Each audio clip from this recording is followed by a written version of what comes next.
आसंता निर्वाचन परिप्रेक्षी रे मु आपण मानकु दुई पद मनर कथा कहबाकू चाहे।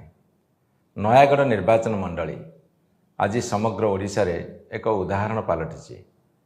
उदाहरण पलटि विभिन्न क्षेत्र में उन्नति होइथिबारु, विकास होइथिबारु, प्रगति पथरे जाइथिबारु ये केवल मोर श्रेय नुहे, ए समस्त श्रेय नयागढ़ जनसाधारणकर, मोर समस्त माँ भौणी गुरुजन युवक छात्र बंधु मानकर सेई मानकर आशीर्वाद, सेई मानकर पूर्ण सहयोग आज जी नयागढ़ को देखुची से निश्चित भाव में प्रशंसा करुची।